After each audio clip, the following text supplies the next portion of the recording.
आणि आता बातमी येते मुंबई दौऱ्यावर असलेल्या अमित शहांची। केंद्रीय गृहमंत्री अमित शहा आणि फडणवीसांनी भाजप कार्यकर्त्यांना कानमंत्र दिलाय।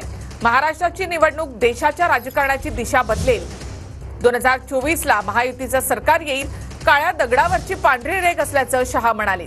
तर 2029 मध्ये एकट्या भाजपच्या जीवावर सरकार आणायचं आहे असं शहांनी म्हटलंय। तर उद्धव ठाकरे यांचा जनाधार संपलेला आहे। मराठी हिंदू मतं सोबत नसल्यामुळे त्यांच्या रॅलीमध्ये हिरवे झेंडे नाचत आहेत असं म्हणत फडणवीसांनी ठाकरेंवर निशाणा साधलाय।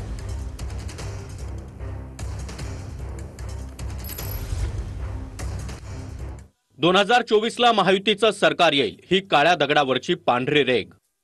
2029 मध्ये एकट्या भाजपच्या जीवावर सरकार आणायचंय। महाराष्ट्रात भाजप महायुतीचं सरकार येणार, शब्द देतो। महाराष्ट्राची निवडणूक देशाच्या राजकारणाची दिशा आणि दशा बदलेल, अनुभवावरून सांगतो।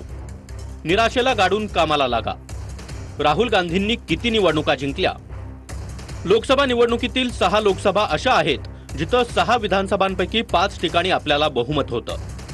केवळ एका विधानसभा मतदारसंघातील बहुमतामुळे विरोधक जिंकले होते। त्यामुळे 6 लोकसभा मतदारसंघातील 6 विधानसभांपैकी 5 विधानसभा आपण जिंकू आणि ते 1 विधानसभा, याचा अर्थ समजला। महाराष्ट्र प्रदेश जी योजना आखेल ती कार्यान्वित करा। मंडळ आणि वॉर्ड स्तरावर राज्य सरकारच्या योजना पोहोचवा। आपली विचारसरणी असलेल्या मतदारांना मतदानासाठी उतरवा। शहांच्या उपस्थितीत फडणवीसांचा कार्यकर्त्यांना कानमंत्र। 3 कोटींहून अधिक सरकारचे लाभार्थी, त्यांची मतं मिळाली तर आपलं सरकार पुन्हा येईल। उद्धव ठाकरेंचा जनाधार संपलेला आहे। मराठी आणि हिंदू मतं सोबत नसल्यानं ठाकरेंच्या रॅलीत आता हिरवे झेंडे नाचतात। पण अति आत्मविश्वासामुळे विकेट पडू देऊ नका।